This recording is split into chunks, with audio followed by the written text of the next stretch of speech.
Famous ആയിട്ടുള്ള celebrities, നമുക്കറിയുന്ന ആൾക്കാർ, നമ്മുടെ ഫ്രണ്ട്സ്, കുറേ ആൾക്കാർ സെയിം സ്റ്റോറി ഇൻസ്റ്റാഗ്രാമിൽ ഇട്ടത് എല്ലാം കണ്ടിട്ടുണ്ടാവും. എന്തുകൊണ്ട് അവരെല്ലാവരും ആ ഒരു സ്റ്റോറി, അതായത് ഓൾ ഐസ് ഓൺ റാഫ, എന്തുകൊണ്ട് ആ ഒരു പോസ്റ്റർ എല്ലാവരും സെയിം സ്റ്റോറി ഇട്ടു? അതിന് പിന്നിലുള്ള കാരണം എന്താണ്? അതിനെക്കുറിച്ചാണ് നമ്മൾ വീഡിയോ നോക്കാൻ പോകുന്നത്. അതായത് ഓൾ ഐസ് ഓൺ റാഫ.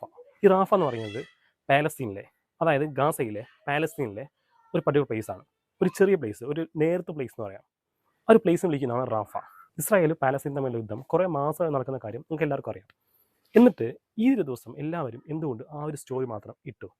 അതിനുള്ള കാരണം മനസ്സിലാക്കിയാൽ നിങ്ങൾ വിചാരിക്കുന്നുണ്ടാവും, മനുഷ്യത്വം ഈ ലോകത്ത് ഇല്ലേ? മനുഷ്യത്വം തീരെ ഇല്ലാത്ത ഒരു കാര്യമായിരുന്നു അവർ ചെയ്തിട്ടുണ്ടായിരുന്നത്. അത്രയും ഭീകരമായ, അത്രയും ക്രൂരമായിട്ടുള്ള ഒരു കാര്യമായിരുന്നു, ഒരു സംഭവമായിരുന്നു നടന്നത്. എന്താണെന്ന് നോക്കാം. ആദ്യം നിങ്ങൾക്കൊരു കാര്യം അറിഞ്ഞിട്ടുണ്ടാവും. അതായത് ഇസ്രായേൽ ഗാസയിലെ ഹമാസ് എന്ന് പറയുന്ന ഒരു സംഘടന, അതിനെ ആക്രമിക്കാനായിട്ട്, അതായത് നശിപ്പിക്കാനായിട്ട് കുറേ മാസങ്ങളായിട്ട് ശ്രമിക്കുന്ന കാര്യം എല്ലാവർക്കും അറിയാമായിരിക്കും. അതിനായിട്ട് ലോകരാജ്യങ്ങൾ, US, ഫ്രാൻസ്, ജർമ്മനി, അതുപോലെ കുറേ രാജ്യങ്ങൾ അതിനായിട്ട് സഹായം ഇസ്രായേലിന് കൊടുക്കുന്നുണ്ട്. ഇത് സഹായം മാത്രമല്ല, ആയുധം കൊടുക്കുന്നുണ്ട്, പൈസ കൊടുക്കുന്നുണ്ട്. അതുപോലെ കുറേ സഹായങ്ങൾ ഈ ഹമാസ് എന്ന സംഘടന നശിപ്പിക്കാനായിട്ട് ഇസ്രായേലിനെ സഹായിക്കുന്നുണ്ട്. അതിന് കുറേ രാജ്യങ്ങൾ സപ്പോർട്ട് ചെയ്യുന്നുണ്ട്. ഈ ഗാസ എന്ന് പറഞ്ഞു കഴിഞ്ഞാൽ, ഈ ഗാസയിലാണ് ഈ ഹമാസ് എന്ന സംഘടന ഉള്ളത്. ഈ ഗാസ എന്ന് പറഞ്ഞു കഴിഞ്ഞാൽ വളരെ ചെറിയ പ്ലേസാണ്. നമ്മുടെ കേരളത്തിൽ കൊച്ചിയിലെ അതുപോലത്തെ ഒരു ചെറിയ പ്ലേസാണ് ഈ ഗാസ. അവിടെയാണ് ഈ ഹമാസ് എന്ന സംഘടന ഉള്ളതെന്നും ആ ഹമാസ് എന്ന സംഘടന നശിപ്പിക്കാനായിട്ട് കുറേ ഫണ്ട്, കുറേ ആയുധങ്ങൾ ഈ ലോകരാജ്യങ്ങൾ, US സ്ട്രോങ്ങർ സഹായിക്കുന്നുണ്ട്. അതുപോലെ കുറേ രാജ്യങ്ങൾ ഇസ്രായേലിനെ സപ്പോർട്ട് ചെയ്യുന്നുണ്ട് ഈ ഹമാസ് എന്ന സംഘടനയെ നശിപ്പിക്കാനായിട്ട്. ഈ ആയുധം ഉപയോഗിച്ചിട്ട് ഇസ്രായേൽ അവിടെ ആക്രമണം നടത്തുന്നു, അതായത് ഗാസയിൽ ആക്രമണം നടത്തുന്നു. ഈ ഗാസ് എന്ന് പറഞ്ഞു കഴിഞ്ഞാൽ നേരത്തെ പറഞ്ഞല്ലോ, ഒരു നേരത്തെ ഒരു പ്ലേസ് ആണ്. അങ്ങനെ ഈ ആക്രമണം തുടങ്ങിയ സമയത്ത് ഈ ഹമാസിൽ സംഘടന ആൾക്കാർ അവർ ഗാസയിൽ പല ഭാഗത്തുള്ളതായിട്ട് മനസ്സിലാക്കുന്നു. അങ്ങനെ ഈ ഗാസ ഉള്ളിലേക്ക് ഇസ്രായേൽ ആർമി പോകുന്നു. ആ സമയത്ത് അവിടെയുള്ള സാധാരണ ജനങ്ങളില്ലേ, അവരെ സൗത്ത് ഭാഗത്ത് നിന്ന് നോർത്ത് ഭാഗത്തേക്ക് പോകാൻ പറയുന്നു. ഈ സാധാരണ ജനങ്ങൾക്കിടയിലാണ് ഈ ഹമാസ് സംഘടന ആൾക്കാരുള്ളത്. അവരെ ആക്രമിക്കാൻ, അവരെ കൊല്ലാനൊക്കെ ആയിട്ട് ഇസ്രായേലിലെ ആർമി പോകുന്നു. ആ സമയത്ത് അവിടെ സാധാരണ ജനങ്ങൾ ജീവിക്കുന്നുണ്ട്. അവരെ ഈ നോർത്ത് സൈഡിൽ നിന്നും സൗത്തിലേക്ക്, അങ്ങനെ ഒരു വഴിയില്ലാതെ അവരെ സ്വന്തം വീട്, അവരുള്ള സൗകര്യങ്ങൾ എല്ലാം ഉപേക്ഷിച്ചിട്ട് അവരെ ജീവൻ പണയം വെച്ച് എല്ലാ ജനങ്ങളും നോർത്തിൽ നിന്ന് സൗത്തിലേക്ക് പോകുന്നു. അതായത് ഒരു നേരത്തെ പ്ലേസ് ആയതുകൊണ്ട് തന്നെ വേറെ എങ്ങോട്ട് പോകാൻ പറ്റില്ല. ഒന്നെങ്കിൽ നോർത്തിൽ സൗത്ത്, അല്ലെങ്കിൽ സൗത്തിൽ നോർത്ത്.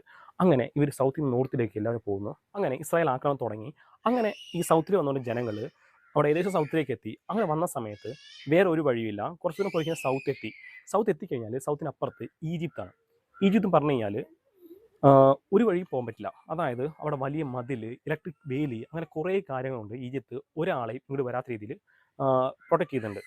അങ്ങനെ ഇവർ അവർ ഏകദേശം സൗത്ത് എത്തിയ സമയത്ത് അവർ രക്ഷപ്പെടുന്ന വിചാരിച്ച സമയത്ത് ആ സമയത്ത് ഇസ്രായേൽ വീണ്ടും പറയുന്നു, ഞങ്ങൾക്ക് സംശയമുണ്ട്, നിങ്ങളുള്ള ആ ഒരു സൗത്ത് ഭാഗമല്ലേ, അതായത് ഇവർ ഒരു നേരത്തെ ഭാഗമാണല്ലോ, ഈ ഗാസ നേരത്തെ ഭാഗമാണല്ലോ, അവർ ഏകദേശം മിഡിൽ പറയുമ്പോൾ സൗത്തിൻ്റെ ഭാഗത്തെത്തി. ആ സമയത്ത് വീണ്ടും ഇസ്രായേൽ പറയുന്നു, നിങ്ങൾ ഇനിയും സൗത്തിലേക്ക് പോകണം, ഞങ്ങൾക്ക് അവിടെ സംശയമുണ്ട്, അവിടെ ആൾക്കാരുള്ളതായിട്ട് ഡൗട്ടുണ്ട്, ഞങ്ങൾക്ക് ഇൻഫർമേഷൻ വന്നിട്ടുണ്ട്, അതുകൊണ്ട് നിങ്ങൾ ഇനിയും പോകണം എന്ന് പറയുന്നുണ്ട്. അപ്പോൾ വീണ്ടും അവിടെ ഉണ്ടായിരുന്ന ജനങ്ങൾ വീണ്ടും ആ ഗാസയുടെ സൗത്ത് ഭാഗത്തേക്ക് പോകുന്നു. അവർക്ക് വേറെ ഒരു ഓപ്ഷനില്ല, ഇനിയുള്ളത് ഈജിപ്ത് മാത്രമാണ്. ഈജിപ്തിലേക്ക് പോകാൻ ഒരു വഴിയില്ല, കാരണം അവരെല്ലാവരെയും ഈജിപ്ത് അറിഞ്ഞിരിക്കുന്നു. നിങ്ങളുടെ രാജ്യത്ത് എന്ത് പ്രശ്നം ഉണ്ടായാലും കുഴപ്പമില്ല, ഞങ്ങളുടെ രാജ്യത്തേക്ക് ഒരാൾ വരാൻ പാടില്ല എന്ന് വിചാരിച്ചിട്ട് ഈജിപ്ത് വലിയ വലിയ മതിൽ കെട്ടുകൾ, ഇലക്ട്രിക് വേലി കൊണ്ടിട്ട് കുറേ ആർമി പേഴ്സണൊക്കെ വെച്ചിട്ട് പ്രൊട്ടക്ട് ചെയ്യുന്നുണ്ട്. ഒരാളെ കടത്തി വീട്ടിലാണ് സ്ട്രോങ് ആയിട്ട് ഈജിപ്ത് അവിടെ തീരുമാനമെടുത്തിട്ടുണ്ടായിരുന്നു. അതുകൊണ്ട് തന്നെ ഈ ഗാസ ജനങ്ങൾക്ക് ഒരു വഴിയില്ല. ആ ഗാസയിലെ സൗത്ത് ഭാഗത്തായിട്ട്, അതായത് സൗത്ത് ഗാസ എന്ന് പറയുന്നത് ഈ റാഫ എന്ന് പറയുന്ന സ്ഥലമാണ്. ആ റാഫയാണ് അവസാനം. ആ റാഫയുടെ അപ്പുറത്ത് ഒരു ഓപ്ഷനില്ല, അങ്ങോട്ട് പോകാൻ പറ്റില്ല. ആ ഗാസയിലെ ആ സൗത്ത് ഭാഗത്തുള്ള റാഫ എന്ന സ്ഥലത്ത് അവിടെ എല്ലാ ജനങ്ങളും ജീവിക്കുന്നുണ്ടായിരുന്നു. ആ ഇസ്രായേലിൽ ആക്രമണം രക്ഷപ്പെട്ടിട്ട് വന്നിട്ട് കുടുംബമായിട്ട് കുറേ 10,000-കണക്കിന് ആൾക്കാർ ആ റാഫയിൽ ജീവിക്കുന്നുണ്ടായിരുന്നു. അവർക്ക് ഫുഡ് എത്തിക്കാനായിട്ട് ഇൻ്റർനാഷണൽ ലെവലിൽ പ്രശ്നം ഉണ്ടാവുന്നുണ്ടായിരുന്നു. ആ സമയത്ത് കുറേ ട്രക്സ്, കുറേ വണ്ടികൾ ഇവർ ഫുഡ് എത്തിക്കാനായിട്ട് പോകുന്നുണ്ടായിരുന്നു. ആ വന്നുകൊണ്ടിരുന്ന വണ്ടികൾ, അവർക്ക് ഫുഡുമായിട്ട് വന്നുകൊണ്ടിരുന്ന വണ്ടികളൊക്കെ ഇസ്രായേലിലെ ജനങ്ങൾ, ആർമി പേഴ്സൺസ് എല്ലാവരും ആക്രമിച്ച് ആ വണ്ടി ഉണ്ടായിരുന്ന ട്രക്കിനകത്ത് ഫുഡെല്ലാം ഒരാൾക്ക് ഉപയോഗിക്കാൻ പറ്റാത്ത തരത്തിൽ ആ ഫുഡെല്ലാം നശിപ്പിച്ച് കളയുന്നു. ആ റാഫേൽ ജനങ്ങൾക്ക് ഒരു ഓപ്ഷനില്ല, ഫുഡില്ല, വെള്ളമില്ല, ഇലക്ട്രിസിറ്റി ഇല്ല, വീടില്ല, ഒന്നുമില്ല. അങ്ങോട്ടേക്ക് സഹായം എത്തിക്കാനൊക്കെ പോയിക്കൊണ്ടിരുന്ന വണ്ടികളും ഒരാക്രമിച്ചിട്ട് എല്ലാം നശിപ്പിച്ച് കളയുന്നു. എന്നാൽ കൂടി റിസ്ക് എടുത്ത് കുറച്ച് വണ്ടികൾ മാത്രം എങ്ങനെയൊക്കെയോ അവിടെയൊക്കെ എത്തുന്നുണ്ട്. അങ്ങനെ കുറച്ച് ഫുഡ് വെച്ചിട്ട് അവരുടെ കഴിയുന്നുണ്ടായിരുന്നു. അവർ മാസക്കണക്കിന് യുദ്ധം കണ്ടതാണ്. അവിടെ തന്നെ അവരുടെ കയ്യിൽ പൈസയോ ഒരു വസ്തുക്കളില്ല. ഉണ്ടെങ്കിൽ കൂടി ഈ റാഫ, ആ ഗാസ, ആ ഭാഗത്തൊക്കെ ഭയങ്കര വിലയാണ്, എല്ലാ കാര്യത്തിലും ഭയങ്കര വിലയാണ്. ഒന്നും പൈസ ഒന്നും മേടിക്കാൻ പറ്റില്ല.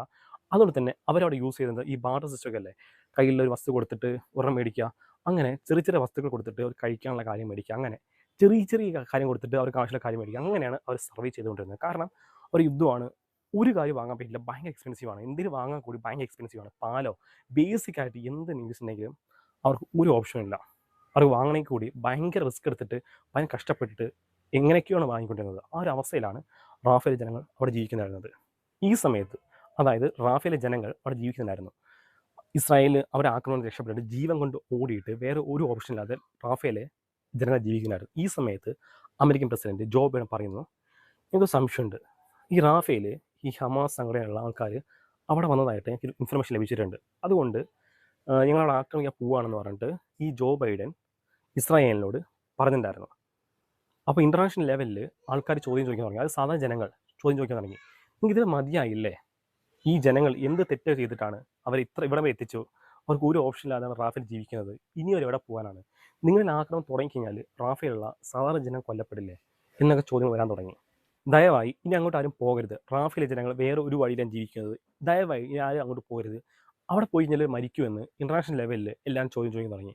ഈ സമയത്ത് ബൈഡൻ പറയുന്നു, ഇസ്രായേൽ അവിടെ പോയി ആക്രമിക്കുകയാണെങ്കിൽ, അതായത് റാഫേൽ ആക്രമിക്കുകയാണെങ്കിൽ സാധാരണ ജനങ്ങൾ കൊല്ലപ്പെടുവാണെങ്കിൽ ഞങ്ങൾ ഇസ്രായേലിന് കൊടുക്കുന്ന ഹെൽപ്പ്, ആയുധങ്ങൾ, പൈസ എല്ലാം നിർത്തുമെന്ന് ജോ ബൈഡൻ പറയുന്നു. ഇപ്പോൾ ഇസ്രായേലിനെ ജോ ബൈഡൻ കൈവിട്ടു. ഇപ്പോൾ ഇസ്രായേൽ ഒരു വഴിയില്ല. കാരണം ഏറ്റവും സഹായം പൈസ കിട്ടിക്കൊള്ളുന്നത് US നിന്നാണ്. US പ്രസിഡന്റ് ബൈഡൻ പറഞ്ഞു, ഇനി സഹായം എത്തിക്കില്ല, ഈ സാധനം കൊല്ലപ്പെടുവാണെങ്കിൽ സഹായം എത്തിക്കില്ല എന്ന് പറഞ്ഞു. ഇസ്രായേലിനെ കൈവിട്ടു. ആ സമയത്ത് ഇസ്രായേൽ പറയുന്നു റാഫേൽ ജനങ്ങളോട്, ഞങ്ങൾ റാഫ ആക്രമിക്കില്ല, റാഫ സേഫ് സോണാണ്, നിങ്ങൾക്കവിടെ ജീവിക്കാമെന്ന് ഒരു ഓപ്പണായിട്ട് ഒരു കാര്യം പറയുന്നു. ഈ സമയത്ത് ഈ ആക്രമണം പേടിച്ച് ജീവിച്ചുകൊണ്ടിരുന്ന ഇസ്രായേലിനെ പേടിച്ച് ജീവിച്ചുകൊണ്ടിരുന്ന ഗാസയിലെ മറ്റു ഭാഗത്തുള്ള ജനങ്ങളൊക്കെ അവർ കുടുംബമായിട്ട് ഈ റാഫയിലേക്ക് താമസം മാറുന്നു. അതായത് അവർ നടന്നിട്ട് വണ്ടിയൊക്കെ ഉപയോഗിച്ചിട്ട് ഇങ്ങനെയൊക്കെ റാഫേൽ എത്തിയാൽ മതി. കാരണം ബാക്കിയുള്ള ഭാഗത്ത് നിന്ന് സേഫ് എല്ലാം വിചാരിച്ചിട്ട് ആ റാഫേലെ ഒരു പർട്ടിക്കുലർ മാത്രം ആ റാഫ എന്ന പർട്ടിക്കുലർ സ്ഥലം മാത്രം സേഫ് ആണെന്ന് ഇസ്രായേൽ പറഞ്ഞ് വിശ്വസിച്ചിട്ട് സാധാരണ ജനങ്ങൾ റാഫേൽ എത്തുന്നുണ്ടായിരുന്നു. അവിടെ കുറേ ജനങ്ങൾ തിങ്ങി പാർക്ക്, അതായത് ചെറിയ ഷെഡിൽ, അതിൽ പൈസ ഒന്നുമില്ല, വാങ്ങാനും ഒരു കാര്യം വാങ്ങാനും പൈസ ഇല്ല. ചെറിയ ഷെഡൊക്കെ ഉപയോഗിച്ചിട്ട് ചെറിയ ഷെഡിൽ 10, 20, 30 ആൾക്കാർ ചെറിയ ഷെഡിൽ തിങ്ങി ജീവിക്കുന്നുണ്ടായിരുന്നു ആ സമയത്ത്. ഈ സമയത്താണ് ഇസ്രായേലിന് ഒരു ഇൻഫർമേഷൻ കിട്ടുന്നത്. അവർ അന്വേഷിച്ചുകൊണ്ടിരുന്ന ഹമാസ് സംഘടനയുള്ള 2 പേര് ഈ റാഫ എന്ന സ്ഥലത്തുള്ളതായിട്ട് ഒരു ഇൻഫർമേഷൻ ലഭിക്കുന്നു എന്നാണ് ഇവർ പറയുന്നത്. അങ്ങനെ 2 ദിവസം മുന്നേ ഞങ്ങൾക്ക് ഇൻഫർമേഷൻ ലഭിച്ചിരുന്നു. ഹമാസ് സംഘടന ആൾക്കാർ ഈ റാഫ എന്ന ഭാഗത്തുള്ളതായിട്ട് 2 ദിവസം മുന്നേ ഇൻഫർമേഷൻ കിട്ടിയതായിട്ട് ഇസ്രായേൽ പറയുന്നുണ്ടായിരുന്നു. ഇസ്രായേൽ ഒന്നും നോക്കാതെ, ഒന്നും ആലോചിക്കാതെ റാഫ അങ്ങോട്ടേക്ക് ആക്രമിക്കുന്നു. കുറേ ജനങ്ങൾ കൊല്ലപ്പെടുന്നു. അത് ഷെഡിൽ തിങ്ങി നിറഞ്ഞ് ജീവിച്ചുകൊണ്ടിരുന്ന കുറേ ജനങ്ങൾ കൊല്ലപ്പെടുന്നു. ഏകദേശം ഇതുവരെ 35,000-ഓളം ജനം കൊല്ലപ്പെട്ടിരുന്നു.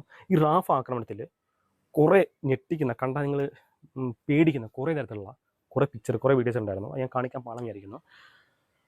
തല നഷ്ടപ്പെട്ട കുഞ്ഞ്, കൈയും കാലില്ലാത്ത പാരൻസ്, ജീവൻ മക്കൾ, കുറേ ആൾക്കാർ, ഫുള്ളും ചാരം, എവിടെ നോക്കിയാൽ തീ.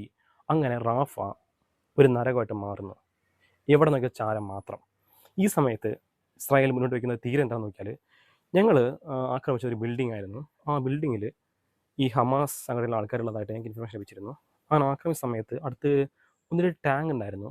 അപ്പോൾ ആക്രമിച്ചപ്പോൾ ടാങ്കിലേക്ക് തീപ്പൊരി ഫ്ലെയിംസ് വന്നിട്ട് അങ്ങനെ ബ്ലാസ്റ്റായി ആ ഷെഡിലേക്ക് തീ പടർന്നിട്ട് അങ്ങനെ ആൾക്കാർ മരിച്ചാവാൻ സാധ്യത. അല്ലാതെ ഞങ്ങൾ നേരിട്ട് ആക്രമിച്ചിട്ടില്ല എന്ന് ഒരു പൊട്ട തിയറി ഇസ്രായേൽ മുന്നോട്ട് വയ്ക്കുന്നു.